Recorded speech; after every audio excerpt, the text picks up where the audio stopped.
তো একটা মিসকনসেপশন আমি একটু বলি। ধরো এটা একটা ভোল্টেজ সোর্স, তো এরকম হয় কেন ভুলটা?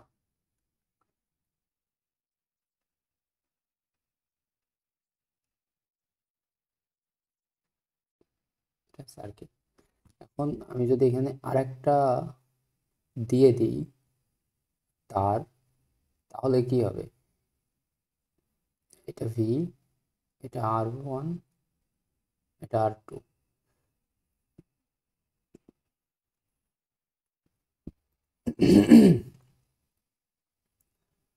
এখানে আমি আরেকটা দিই।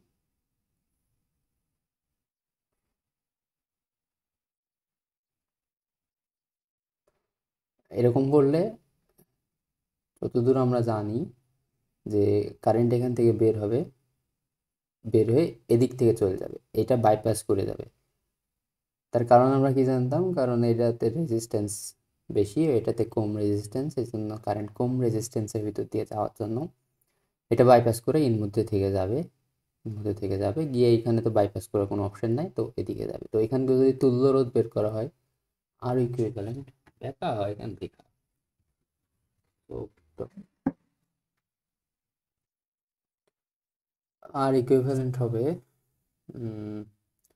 R1 plus, sorry, R2 plus R3, তাই না? ঠিকই আছে, কোনো সমস্যা নেই, এখানে কোনো সমস্যা নেই। বাট কাহিনী কি? কাহিনী আমি যদি সেই প্রবলেমটাতে যাই, এইটাতে আবার আসি। এইটার ক্ষেত্রেও যদি আমি সেমভাবে চিন্তা করি, হ্যাঁ ঠিক আছে, ওইভাবে যদি চিন্তা করি, এইভাবে আসবে। ভালো কথা।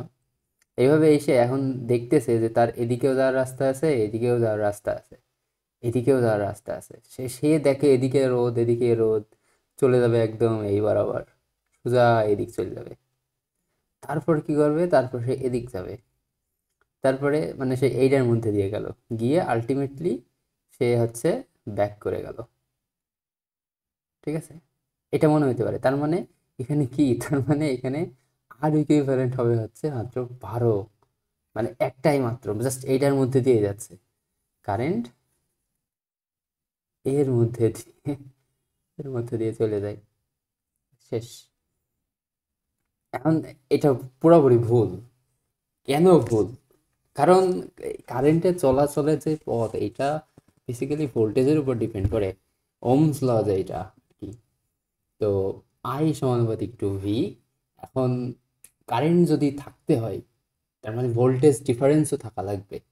ঠিক আছে, ভোল্টেজ ডিফারেন্স না থাকলে কারেন্ট থাকবে না স্বাভাবিকত। তো ভোল্টেজের রেসপেক্টে যদি এই দুটা সিনারিও চিন্তা করি, মানে এই সিনারিও মানে এইভাবে, মানে এই যে যে হারে বললাম, এইভাবে থিঙ্কিং করলে কিন্তু মেলে না আসলে। তো ভোল্টেজের রেসপেক্টে চিন্তা করে দেখি কি অবস্থা হয়। এখন ভোল্টেজ দিয়ে যেহেতু আমি দেখবো, তাহলে ওয়াট করি, আমি ধরে নিলাম এটা এ ভোল্ট, এটা ধরলাম বি ভোল্ট। যেমন ওই যে এটা যদি 20 ভোল্ট হইতো, তাহলে এটা আমি 20 ভোল্ট ধরতাম, এটা আমি 0 ভোল্ট ধরতাম। বা এটাকে আমি ধরতে পারতাম 25 ভোল্ট, তাহলে এটাকে আমার ধরতে হতো -5 ভোল্ট।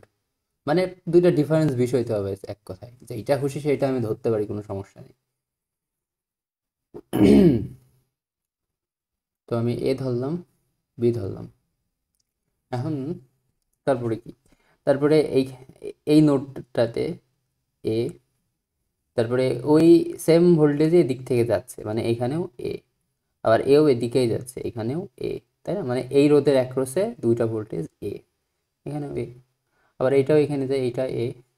এখানে যে নতুন একটা ভোল্টেজ হবে, যেহেতু আগের ভোল্টেজ থাকছে না, রোদের মধ্যে দিয়ে পরিবর্তন হয়ে ভোল্টেজ চেঞ্জ হবে, সো আরেকটা ভোল্টেজ আমি সি ধরলাম, অলরেডি বি ধরছি তাই ধরলাম না।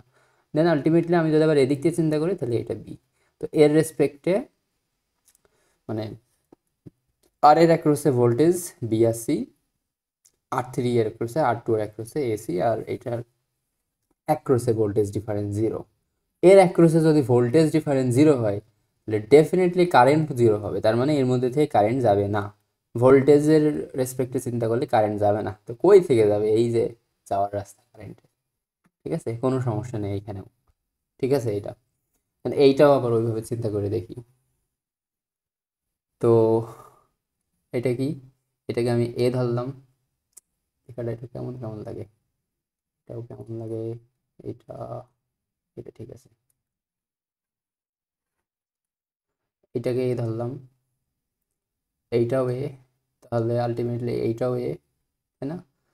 তো তারপরে এটাকে বি ধরছি, এইটা বি, এইটাও বি, এইটাও বি, ব্যাস হয়ে গেল। তো এইটার অ্যাক্রসে এ বি, মানে এইটার অ্যাক্রসে এ বি, এটার অ্যাক্রসেও এ বি, এটার অ্যাক্রসেও এ বি, এটার অ্যাক্রসেও বি বি। তো কোনো রেজিস্ট্যান্সের ভিতরেই এরকম হবে না, মানে সবকটা রেজিস্ট্যান্সের একটা হচ্ছে ভোল্টেজ ডিফারেন্স আছে।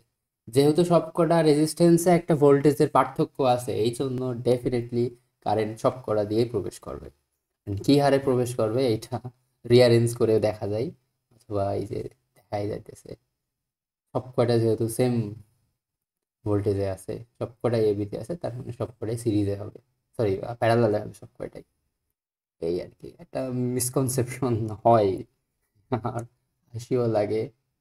আমি নিজে এককালে ভাবতাম হয়তো বা ছোটবেলায় এখান থেকে এখানে এখানে চলে যাবে, আহা কত শান্তি। তো এই আর কি।